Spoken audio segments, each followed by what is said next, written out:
World War I as you've never seen it before. This photograph of a battlefield is 100 years old, and it was taken with a 3D camera.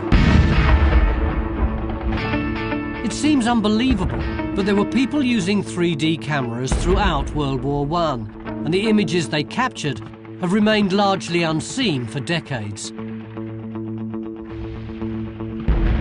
They've never been shown on television in their original format before.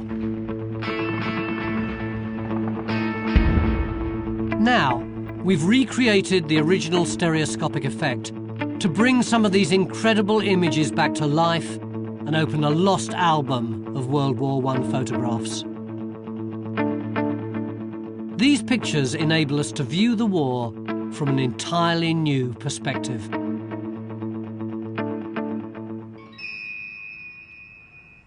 This is me and my grandpa, Jack Robinson. I reckon it was taken in about 1949. I love his smile, don't you? But just over 30 years previously, he'd come back from the First World War to his little terraced house in Hackney, and he opened the front door, and my grandma had spread out a load of newspaper on the lino, and he took off his uniform, and he took off his shirt and his boots and his vest and his pants and his socks, and he stood there naked on the paper, just looking down at the uniform, and he stepped off it, and my grandma wrapped it all up into a big ball and put it onto the fire, and then they all stared at this big ball of uniform as it burned. And eventually, when it was just a big charred ball, my grandpa turned round, walked up the stairs to the bedroom, and never spoke about the war ever again. So I don't know what regiment he was in, where he went, what his experiences were. I know absolutely nothing. That's not an uncommon story. Many of the men who fought kept quiet about what happened. All the noise about the war has been made by the generations that followed them. We spent 4.5 years fighting the First World War, and the best part of a century arguing about it. Well, I think those men who fought deserved better. So using these amazing pictures, I want to try and tell my war story. And to do it, I'm going to visit the places where the real action took place. These were the trenches that those poor guys over there had to attack. And I mean, just look at the angles they've got here. Use the machines that powered the conflict. Experience the battlefields of 1914. And walk in the footsteps of the men who fought. I want to try and give them their war back.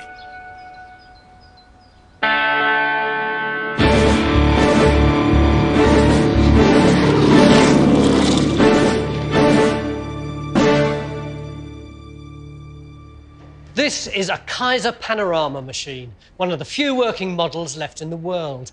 It's a viewing device for stereographic images. 3D pictures to you and me.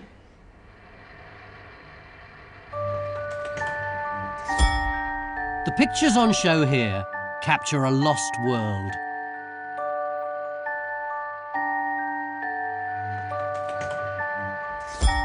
One of horse-drawn carriages, of elegance, ambition, sophistication.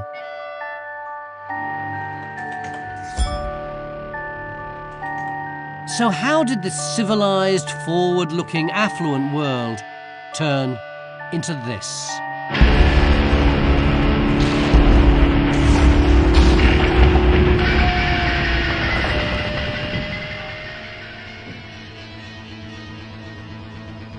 Look at this picture. This is what some parts of Europe looked like after the war.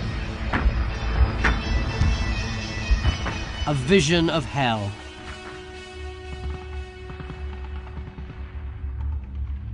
A place of the dead. How did this happen?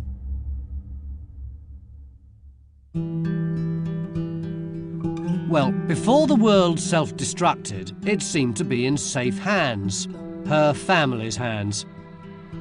Queen Victoria's sons and daughters had married into Europe's greatest families. So 3 of the empires who would fight the war were ruled by her grandsons. That's right, the King of England George V, the German monarch Kaiser Wilhelm II, and the Russian Emperor Tsar Nicholas were all cousins. To get some background on the family firm, I spoke to Katrina Clay, author of Kaiser, King and Tsar. I think the 3 cousins, if you think of them as Georgie, William, Nicky... It's hard. Which is hard, the King, the Kaiser and the Tsar, but if you think about them like that, they are part of this massive family, and Queen Victoria is the grandmother.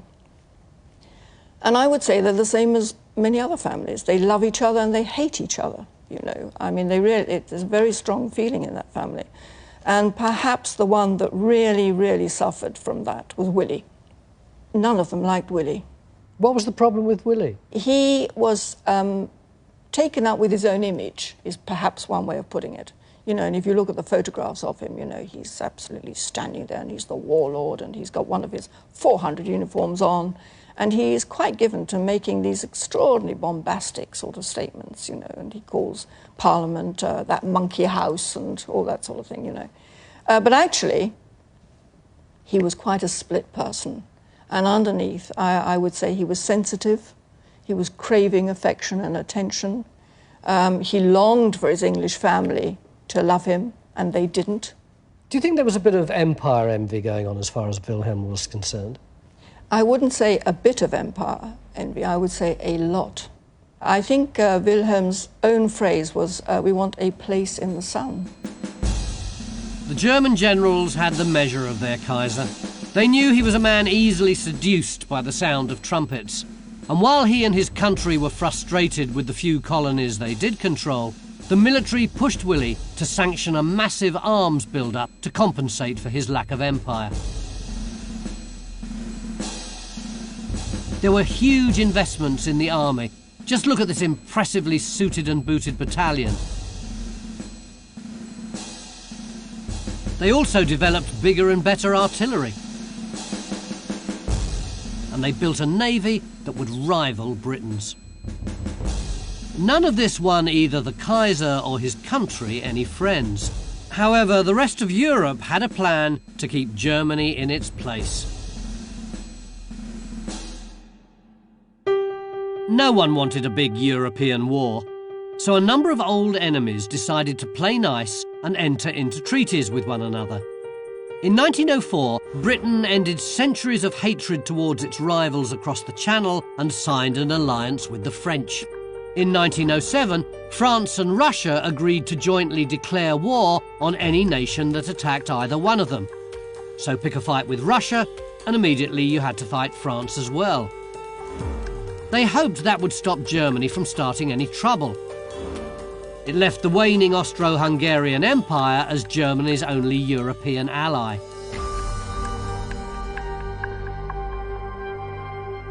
The irony was that this strategy aimed at preventing a war was the very thing that sucked us into one.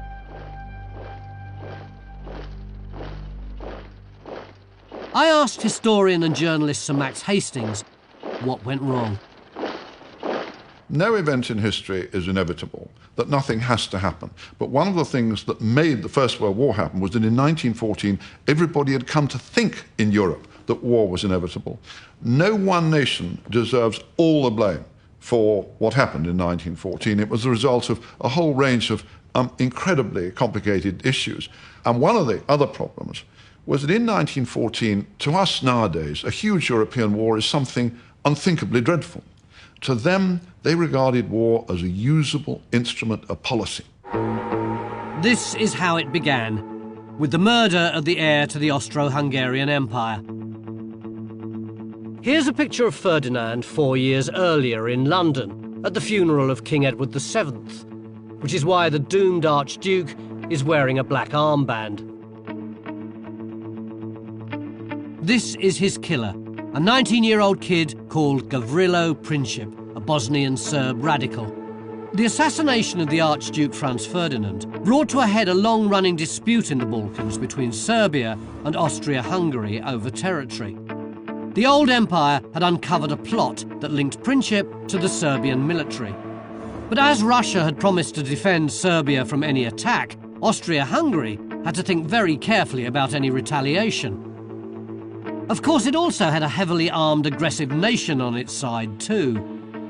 Its old ally, Germany.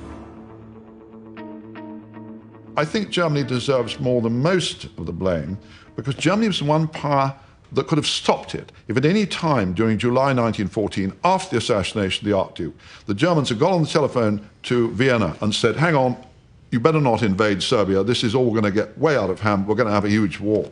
But they didn't make that phone call. So yes, it was an incredibly complicated mixture of forces that brought about this war. But part of the trouble was that nations were crazy enough to think they could get something out of victory, and the Germans were confident they could beat any combination of powers against them. That confidence would push them into a war which would change the world. With German encouragement, the Austro-Hungarian Empire declared war on Serbia on July the 28th, whereupon one by one, countries bound by treaties and self-interest fell into war like a line of dominoes. Within 2 days of war being declared on Serbia, Russia began marshalling its forces. Russia had yet to declare war on anyone, but the sight of it mobilizing its armies was enough to force Germany's hand. And on August the 1st, Germany declared war on the Tsar, the Kaiser's cousin. 2 days after that, it declared war on Russia's ally, France. And here are the Kaiser's troops marching through Berlin on their way to war. As they left, the Kaiser told them that they would be back before the leaves had fallen from the trees. None of them could have known what lay ahead. The war they were starting would destroy this Germany. And most of Europe with it.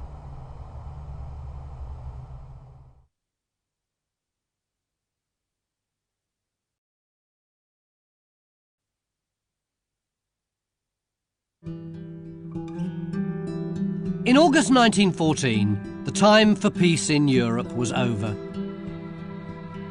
The murder 1 month before of the heir to the Austro-Hungarian throne had sent Germany, Russia and France on the road to destruction. The next country to join them would be Britain. What made Britain a military superpower was its navy, which was the biggest and best in the world. The army, meanwhile, was a small, regular force designed to police the colonies. There weren't many of them, but they were all professional soldiers and arguably the best equipped and trained fighting men on the planet. To find out what made the British Tommy tick, I met World War I expert Andy Robertshaw. Andy, how did the British Expeditionary Force compare with the other armies in the First World War? Were we the best? No question about it, we are the best. Why is that? Why do you say that? Because we're a tiny professional army of really well-trained soldiers compared to anybody else in Europe. And we've changed everything, ready for any war that might come along. Well, certainly, Robin looks the part in his khaki. He certainly does. Why khaki? It's a camouflage colour, developed after the Boer War to make sure our soldiers could hide in the landscape. Milo is dressed as what? A French soldier of 1914. He looks like someone out of a Ruritanian operetta, doesn't he? He certainly does, but the French army knew that. They were planning to change the uniform to something more camouflage. Then the war broke out. They were caught out by the war coming along. Let's have a look at Robin a bit closer, shall we? Right, well, he's got a big gun. He's got the rifle, the short magazine Lee Enfield. He should be capable of firing 15 aim shots a minute with it, otherwise he doesn't get his full pay. And something very scary on the left-hand side. Bayonet on the left-hand side, designed to be long enough to outreach a German with his rifle and bayonet. What kind of training would he have had? Vast amounts of experience, fieldcraft, use of camouflage, use of digging in quickly, and being able to shoot accurately at the enemy with a maximum number of bullets per minute. His scariest weapon has got to be that moustache. That's a killer, isn't it? Yes, and enforced by military regulations until 1916. If he can grow a moustache, he has to. That was the regulations? Yes. Well, Robin, you can certainly grow one, can't you? Thank you very much, sir. That's all right. So we were a lean, mean, well-drilled fighting machine. But the war that was rapidly approaching was going to depend not on the quality of the soldiers, but on sheer numbers of men. Dangerous moustaches wouldn't be much use in that kind of conflict. When war began, this is how the various national armies lined up in the field. Germany had over 840,000 men. France had roughly the same. Russia, meanwhile, could command 1.25 million troops. Even little Belgium could call on 120,000 men in uniform. The smallest force among them was Britain's, just 82,000. Britain wasn't just low on numbers. Unlike the French and Germans, it also lacked a big artillery, motorised transport, and the heavy equipment needed for modern warfare. So given that Britain was nowhere near ready for the war, why did they march off into battle? The troops were sent off to war because Germany invaded Belgium, rolling their troops and weapons through a country Britain had promised to defend. Germany had no quarrel with Belgium, but it was facing a war with two empires, Russia and its ally France. It chose to fight France first, and the obvious route to attack them was through their shared border. However, this strip of land was heavily defended by the French. They'd concentrated men, guns and forts here and were ready to repel any invasion. So instead, Germany attacked through Belgium, a lightly defended corridor between the two countries. That way, they could bypass the main French forces and march straight to Paris. This plan was thought up in 1905 by a German commander called Schlieffen. While it made tactical sense, politically it was madness, because it meant Germany would be picking a fight with Britain. On the 30th of July, the Germans sent an ultimatum to London saying, oh, by the way, in our invasion of France, we're going to go through neutral Belgium. I hope you don't mind. Well, this caused a shock in London. Everybody was absolutely stunned. They thought, here is the German army, just to fulfill its great war plan, the Schlieffen plan, it's going to smash through a tiny little neutral country which Britain's a guarantor. And suddenly, the whole mood in Britain, almost overnight, changed. All sorts of people had written in their diaries on the 28th of July, we must have nothing to do with this war. Suddenly they say, if Germany and the German army are going to smash Belgium, we've got to come in. The Belgians appealed to Britain, and the British government replied, yes, we will support you. This is Helmut von Moltke, the head of the German army in 1914, and the man who adapted the Schlieffen plan and then went to war with it. It was a decision that Dr. Karina Urbach believes was political suicide. It was a disastrous plan, and it didn't leave any room for political maneuver, you know? That was the worst thing. It was a plan. The military ran our country, and that's the disastrous side of the whole story, that we allowed them to take over. Did the fact that the Germans had this plan in the first place mean that they actually wanted war? No, no. I think that's where I disagree with some of my British colleagues and the more patriotic British colleagues who think, you know, we were these evil, bloodthirsty Germans.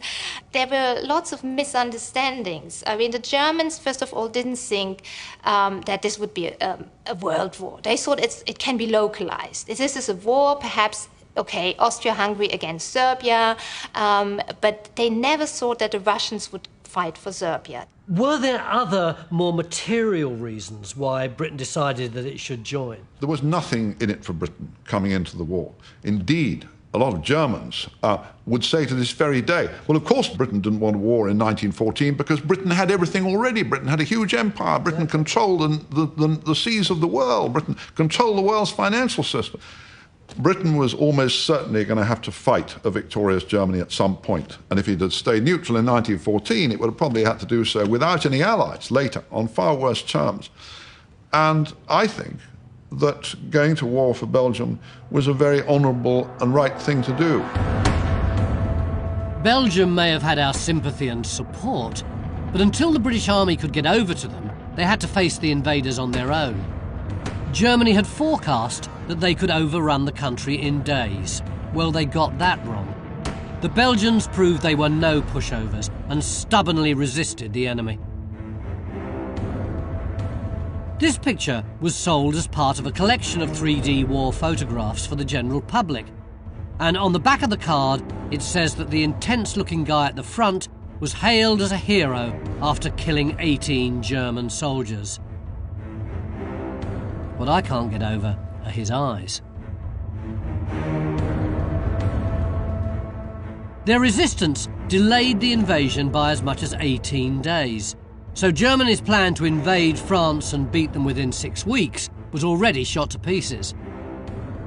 As their soldiers tried to hold on to their country, thousands of Belgian families began to head for safety in France and Holland. Some even came to Britain. This is what they were escaping. This is a 3D photograph showing what war was doing to their country. These pictures shocked people in Britain, as did images like this of Belgian refugees, widows and orphans sleeping on the floor of the Ali Pali, the Alexandra Palace in London. Even more disturbing were the stories of atrocities committed by German troops. The reports started to come through about what the German army was doing in Belgium as the German army swept through. Now, some of the stories were straight propaganda, fiction, all the stories of maimed babies.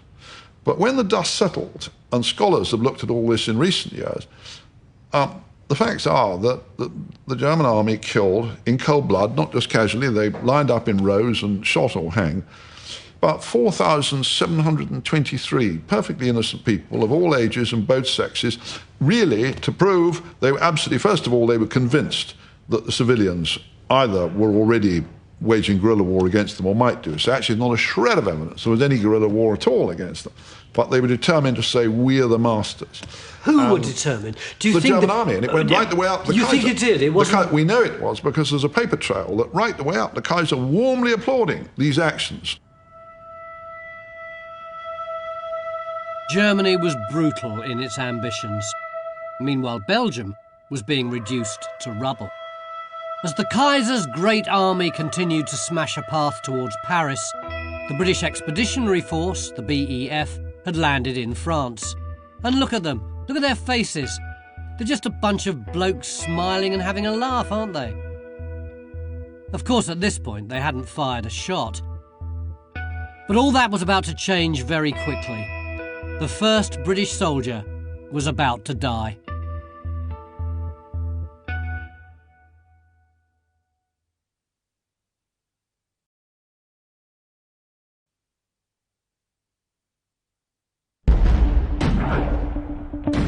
In August 1914, Germany invaded Belgium in order to attack northern France and capture Paris.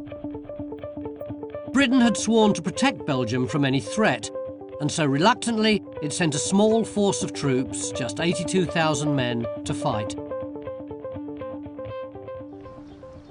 One thing that's really fascinating me, and to be honest I'd never actually thought about this before, is that World War I spans the transition between the horse-powered age and the motor-powered age. So the beginning of the war was conducted at the pace of the 19th century rather than the 20th century. And it was in those early days, at the beginning of the war, that the BEF launched its brand new rapid response and reconnaissance force. Yes, the bicycle unit. British soldiers began to arrive in France in the first week of August 1914. The Bicycle Reconnaissance Unit were part of the 4th Battalion of the Middlesex Regiment, stationed near the Belgian city of Mons. One of the men, well, I say man, he was a boy really, he was just 16. He was called Private John Parr, and he'd left school at 12, he'd become a golf caddy, but the lure of 3 meals a day and a chance to have a look round the world had got the better of him, and he lied about his age and joined up. So there he was, cycling along on a French country road with his mates, looking for all the world like a young schoolboy on his summer holiday, which is what he should have been. No photograph, 3D or otherwise, exists of Parr, So you'll have to imagine that young boy when I tell you what happened next. Because that morning, Ha and another soldier ran into a cavalry patrol from the German First Army. And when they did, John jumped off his bike, grabbed his rifle, told his mate to ride back and warn his battalion, and then he started firing at the enemy. And no one saw him alive ever again. He was the first British soldier to die in Europe since the Battle of Waterloo, almost 100 years before. He was killed before barbed wire and muddy trenches became the landscape of war. He didn't even live long enough to get a tin hat.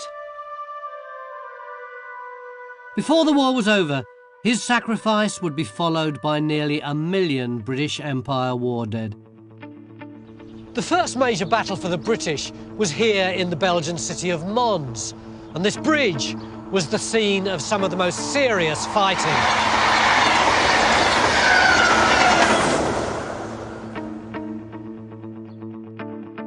Mons was protected from the advancing German forces by a canal system, a natural defence that gave the vastly outnumbered British some hope of defending themselves. Battlefield historian Matt McLachlan walked me through the action.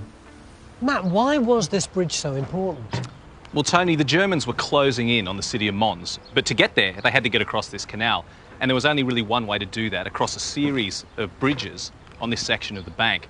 But of course, the British knew this, so this was where they massed their forces. They set them up and they waited for the Germans to attack. So how heavy was the fighting? The fighting was really severe here. This was really savage, cutthroat fighting.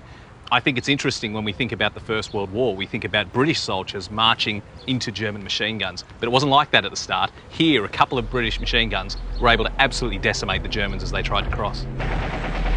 This stereoscopic photograph shows a 5-man British machine gun crew at work. In the firefight at the Mons Canal, a similar crew to this would write their names into history. It was because of those machine guns that this memorial was put up, wasn't it? That's right. This is one of the most vital spots on the entire battlefield. And in fact, this was where the first 2 Victoria Crosses of the war were won, right where we're standing. What happened? Well, there were 2 guys. It happened just up here on this bank. Yeah. There was a lieutenant, Lieutenant Dees, and a private, Private Godley. And both of them were members of machine gun sections. They were manning machine guns here. And just picture the scene. Germans were massing on that side of the canal and desperately trying to get across the bridge. These 2 machine guns held them up and caused huge numbers of casualties. Private William Holbrook of the Royal Fusiliers gave an eyewitness account of what happened.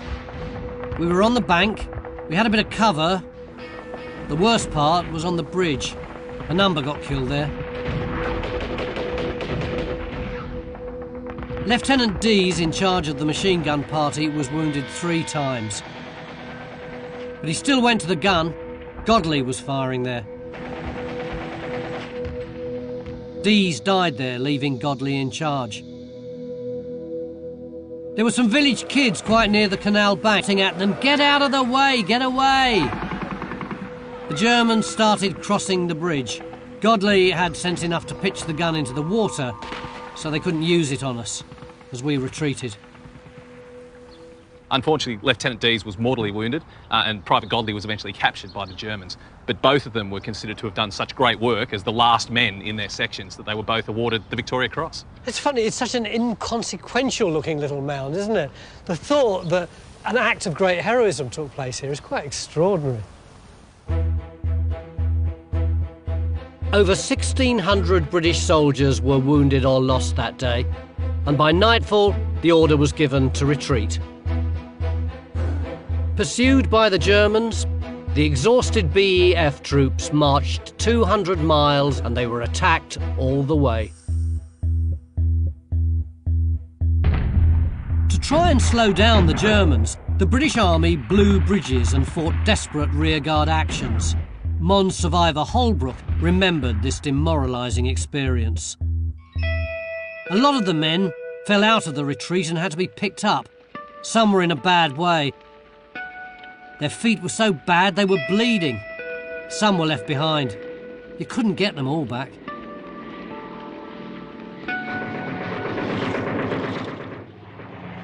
This grisly photograph shows what happened to one of the British supply lines on that march.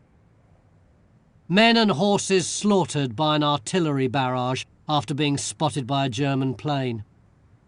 It's stomach-churning, isn't it?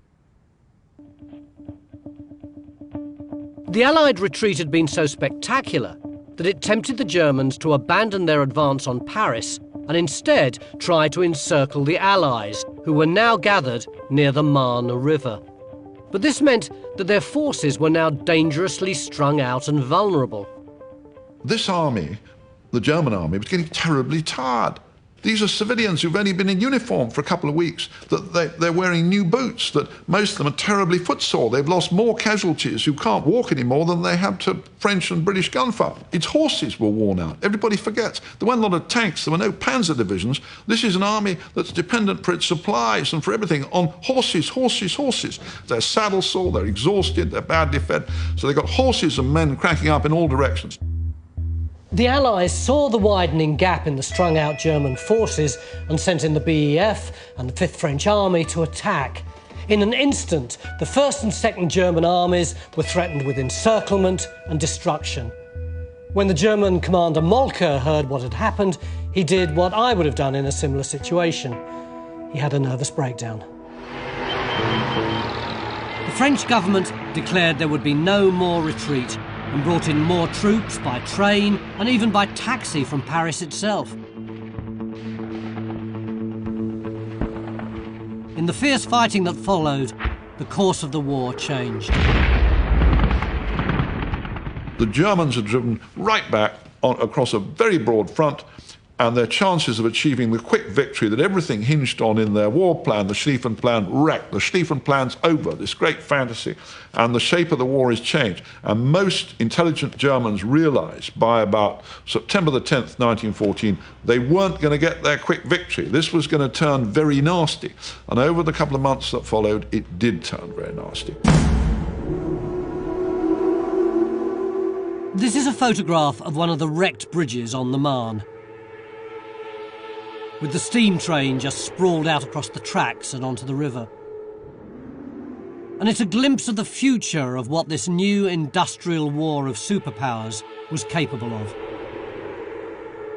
The Battle of the Marne raged for 3 days, and the loss of life and devastation it caused was enormous. A shocking 500,000 casualties split between both sides. So many died, the bodies were left in shallow graves with just a spade of earth to cover their faces. When the battle was finished and the Germans had retreated, the disgraced Moltke presented himself to the Kaiser and told him, "It's all over. Germany has lost the war." Unfortunately for all those involved, it would take another 4 years before his judgment was proved correct. Following the battle, both sides began to dig in before trying to outflank each other. They fought and raced their way to the coast, all the time keeping the battle moving. In the end, they were both brought to a halt by the Belgians, who, sensing the oncoming storm, opened their dams and canal locks and flooded the lowland near the sea. And autumn comes, and it starts raining, and the weather goes downhill. And shellfire starts to wreck the field drains. And suddenly, in October, November 1914, all those wonderful blue coats and red trousers and all those horsemen wearing horsehair plumes on their helmets, that's all gone. What you've got instead are the armies sinking into the earth, that you're getting the first trench lines. And all along this incredible front, from Switzerland to the sea, that suddenly you've got the armies sinking into the earth and the Germans still pounding on and pounding on. These early trenches were built by French soldiers. They're such crude structures, aren't they? Posts hammered in by a big mallet and branches woven in amongst it to keep it solid and dry. Now, soldiers who had been told they'd be home for Christmas were getting the news they'd be spending a winter or more fighting in these crude shelters. The trenches began to link together, like a fault line dividing the superpowers, a vast physical split that ran for over 400 miles from the Belgian coast to Switzerland. This would be the Western Front that would dominate the war in Europe. It had taken just 3 months for both sides to fight themselves to a standstill. But just because they'd ground to a halt, it didn't mean the fighting had stopped. On the contrary, things were about to get a lot worse.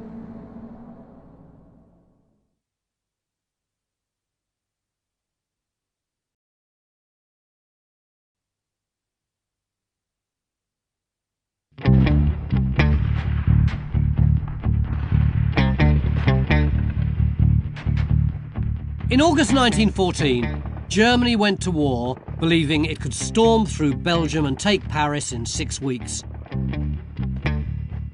But by October, that plan was in ruins, and both sides were now deadlocked and digging in for a long, hard fight ahead. The initial grand German plan may have failed, but that didn't bring an end to the hostilities. In fact, the opposite occurred. A whole new kind of fighting began to evolve, and we got our first taste of it right here in the beautiful Belgian city of Ypres.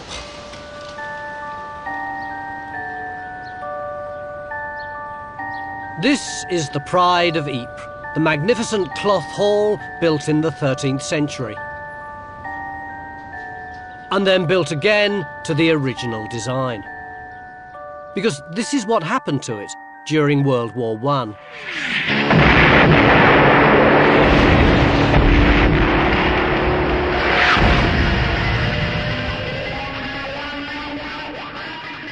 Ypres had the misfortune to lie in the path of the German army's latest initiative.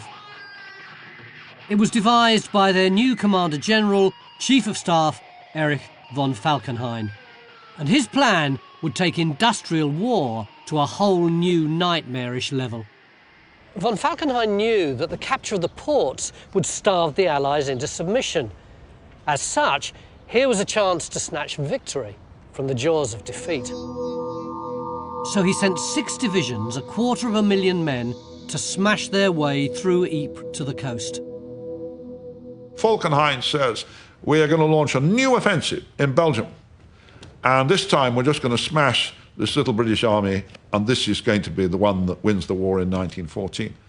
And suddenly the British find themselves in the very cockpit of the war. And all through October and November, they attack, and the German army suffers terrible casualties and inflicts terrible casualties on the British. This incredible 3D photograph shows a scouting party of British troops approaching an enemy position on a rickety pontoon bridge on the outskirts of Ypres. By this point, 2/3 of the British soldiers who had arrived in France were either injured, missing, captured or killed. The ragged remnants were now facing the full fury of the German army. Sergeant F. Bell of the 2nd Gordon Highlanders was one of many British soldiers swept aside by the sheer number of enemy troops. We British were outnumbered by 7-1, he wrote. We were driven from the trench. I'd only gone 6 yards when I thought I'd been violently knocked on the head. Feeling I wasn't running properly, I looked down and discovered my right foot was missing. I saw British dead, mostly Highlanders, and as they lay there in their uniforms, I thought how young and lonely they looked.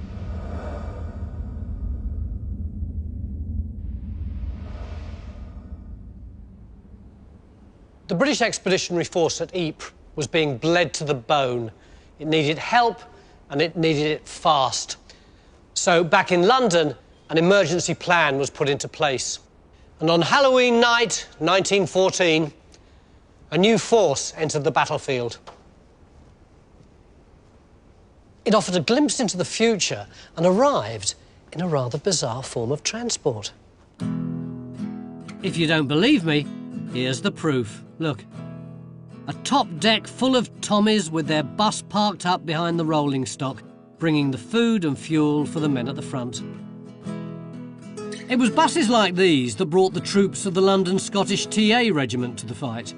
The TAs were a relatively new force made up of volunteers and ex-servicemen. And they arrived at the battlefield on Halloween night 1914 for a true baptism of fire. When they arrived, they were thrown straight into the battle. It was pitch dark. The only light came from the burning hayricks and blazing windmills. They were engaged in vicious hand-to-hand fighting. Everything was chaos. Next morning, only 300 men, including the injured, turned up at roll call. That's 300 out of the 700 who'd arrived the night before. But it had worked. The line had held. The British held out for 2 weeks. Then in mid-November, the winter finally put a stop to the operation. And the Germans went back to their trenches.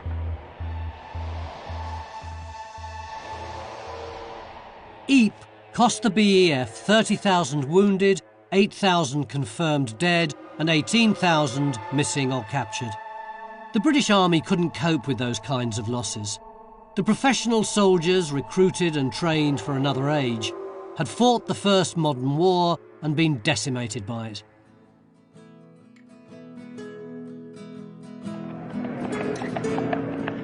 From now on, this conflict would be fought by a different kind of soldier. It would be fought by volunteers. So maybe now's the time to stand back and ask a few questions like, why did the war start and were we right to join in? Now, I'd always been told that it was the Germans who'd started the war and they were absolutely bristling for a fight. But it now seems that things weren't as clear-cut and black and white as that. On the other hand, what about the allegations of atrocities levelled against the Germans at the beginning of the war? I'd always thought that was propaganda from our side to gee up our men. It now seems, though, that atrocities did actually take place, albeit not on the scale that they did in the Second World War. Nevertheless, was that justification enough for us to intervene? We've intervened in wars recently for very similar reasons, and the consequences have been disastrous. It's a tough call, isn't it?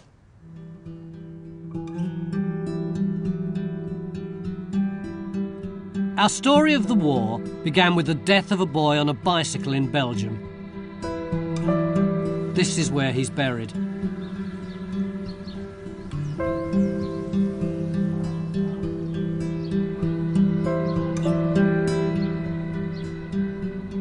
Down here, you've got the grave of Private John Parr, who was the very first British soldier to die in World War I. But take a look over here. It's an eerie coincidence. It's ironic, really. This is the gravestone of George Ellison. Now, George went to France at the same time as John. They were both in the original British Expeditionary Force together. But George didn't die until the 11th of November 1918, the very last day of the war, just 90 minutes before the guns were finally silenced. So you've got the first British soldier to die in the war and the last British soldier to die in the war, and between them you've got 4 years and round about 1 million dead soldiers from the British Empire. In the next episode, I go into the trenches with Kitchener's volunteers, look at the war in the skies and trace the story of the Somme.